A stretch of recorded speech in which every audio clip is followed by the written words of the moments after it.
आप सभी का स्वागत है BHIE 144 की एक और नए वीडियो के साथ। सब्जेक्ट का नाम क्या होने वाला है? भारत में इतिहास लेखन की परंपराएं। ठीक है, और आज का हमारा क्वेश्चन क्या है? आज का हमारा क्वेश्चन है इतिहास लेखन में राजतरंगिणी के महत्व का विश्लेषण कीजिए। ठीक है, ये राजतरंगिणी होगा। ठीक है, आंसर देखते हैं।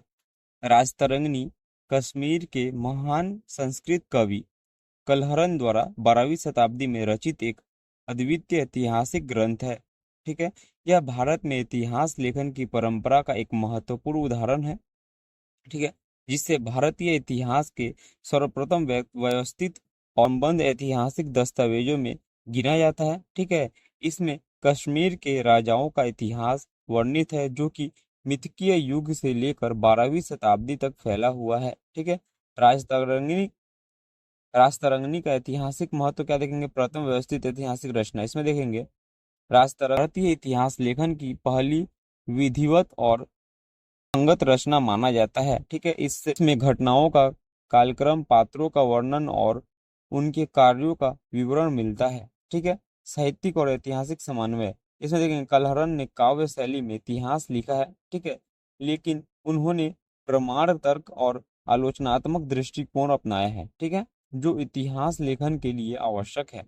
ठीक है, आगे देखेंगे मूल स्रोत के रूप में, इसमें देखेंगे यह ग्रंथ कश्मीर की राजनीतिक, सामाजिक, सांस्कृतिक और आर्थिक स्थितियों का गहन अध्ययन प्रस्तुत करता है। ठीक है, यह उस काल के प्रशासन यह उस काल के प्रशासन, कर व्यवस्था, न्याय प्रणाली आदि के बारे में जानकारी देता है। क्या करता है?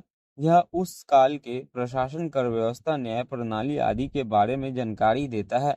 ठीक है, धार्मिक सहिष्णुता का चित्रण, इसमें देखेंगे राजतरंगिणी में विभिन्न धर्मों के प्रति सहिष्णुता दृष्टिकोण दर्शाया गया है। ठीक है, जिससे तत्कालीन समाज की धार्मिक विविधता और सह अस्तित्व की भावना का ज्ञान होता है। ठीक है, आगे देखेंगे, आगे क्या देखेंगे?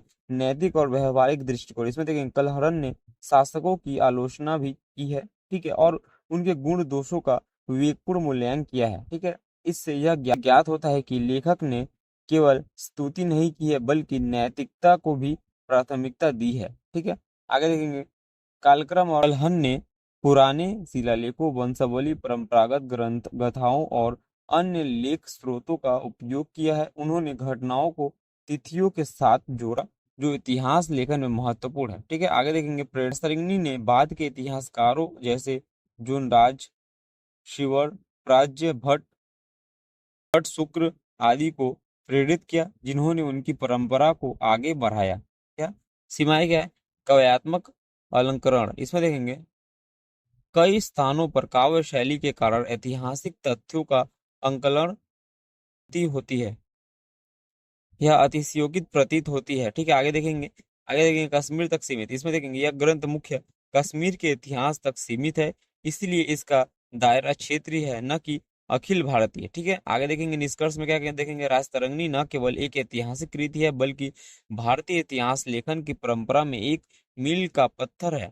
ठीक है, यह दर्शाता है कि भारत में इतिहास लेखन की एक प्राचीन और समृद्ध परंपरा थी, जो तर्क, आलोचना और विवेक पर आधारित थी। ठीक है, इसकी ऐतिहासिक दृष्टि और पद्धति आज भी इतिहासकारों के लिए प्रेरणा का स्रोत बनी हुई है। ठीक है, तो ये था आज का हमारा क्वेश्चन। जिन्हें भी हमारा ये वीडियो पसंद है, हमारे चैनल को सब्सक्राइब कीजिए, साथ ही साथ टेलीग्राम चैनल को भी ज्वाइन करना ना भूलें, क्योंकि जितने भी इंपॉर्टेंट क्वेश्चन है वो आपको कहाँ मिलेंगे?